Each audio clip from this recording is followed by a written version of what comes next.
जेब में अगर आपके 15,000 है तो आपको आराम से लड़की मिल जाएगी। बस आपको लड़कियों की मंडी जाना पड़ेगा। जी हाँ, आपने सही सुना। आपका मन करे जब तक आप उनके साथ रह सकते हैं और जब मर्जी हो उन्हें छोड़ सकते हैं। यह हमारे भारत का काला सच है तो बहुत अजीब, पर फिर भी भारत में कई ऐसे इलाके हैं जहां पर लड़कियों को खुलेआम बेचा जाता है। लड़कियां डरी और सहमी सी उनके बीच खड़ी होती है और आदमी उनकी चाल ढाल देखकर लोग उनकी बोली लगाना शुरू करते हैं। 10,000, 20,000, ये बोलियां लाखों तक भी जाती है। दोस्तों, इस सदी में भी लड़कियों को सब्जियों की तरह मंडियों में बेचा जा रहा है।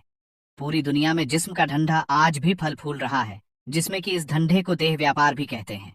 हालांकि देह व्यापार महिलाओं के लिए एक तरह से कलंक है, क्योंकि भारत में महिलाओं को पूजनीय माना जाता है। लेकिन काफी अरसे से महिलाएं इस घिनौने काम में उतरने के लिए मजबूर हैं।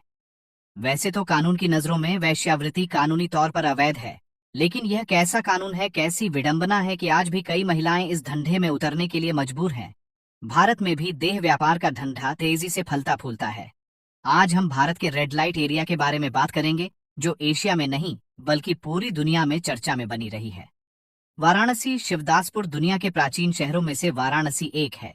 यहाँ देह व्यापार का इतिहास भी कई पुरानी गलियों में दिखाई देता है। यहाँ की दाल मंडी और शिवदासपुर जैसे इलाके सालों पुराने देह व्यापार की मंडियां हैं।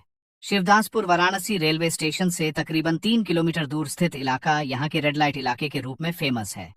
ये एक तरह से यूपी का सबसे बड़ा रेड लाइट इलाका है। इसी तरह यहाँ स्थित दाल मंडी इलाका भी तमाम तरह से कानूनी पाबंदियों के बाद भी आज भी चल रहा है। यहाँ की तंग गलियों में घर के बाहर खड़ी लड़कियां ग्राहकों को उसी पारंपरिक तरीके से रिंजाती नजर आती है, जैसे एक समय यहाँ चलने वाले कोठे में पारंपरिक रूप से चलने में था। ग्वालियर रेशमपुरा, मध्य प्रदेश के ग्वालियर में रेशमपुरा एक बड़ा रेड लाइट इलाका है। बताया जाता है कि रेशमपुरा के इस बाजार में विदेशी लड़कियों के साथ मॉडल्स, कॉलेज गर्ल्स मिलती हैं। खबरों के अनुसार यहाँ मोबाइल इंटरनेट के माध्यम से कॉल गर्ल्स की बुकिंग होती है। बुकिंग के बाद ईमेल या मोबाइल से लड़कियों की डिलीवरी भी की जाती है। इलाहाबाद मीरगंज इस एरिया को तकरीबन 150 साल पुराना बताया जाता है। यहाँ की पुरानी इमारतों से ढकी हुई बंद गलियों में घिनौने काम को अंजाम दिया जाता है। इस बाजार में महिलाएं सज धज कर सड़क से आने जाने वाले लोगों को अपने पास बुलाती हैं। बताया जाता है कि पहले वहां कोठे भी चलाए जाते थे। यहाँ अवैध तरीके से देह व्यापार होता है।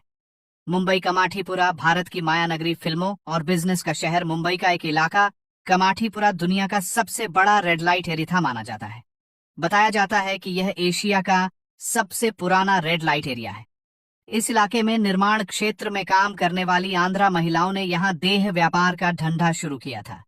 कमाल की बात यह है कि आज भी यह देह व्यापार के लिए इस क्षेत्र को पूरे देश में बखूबी जाना जाता है। एक अनुमान के मुताबिक यहाँ तकरीबन 2 लाख वर्कर्स का परिवार रहता है, जो पूरे मध्य एशिया में सबसे बड़ा है।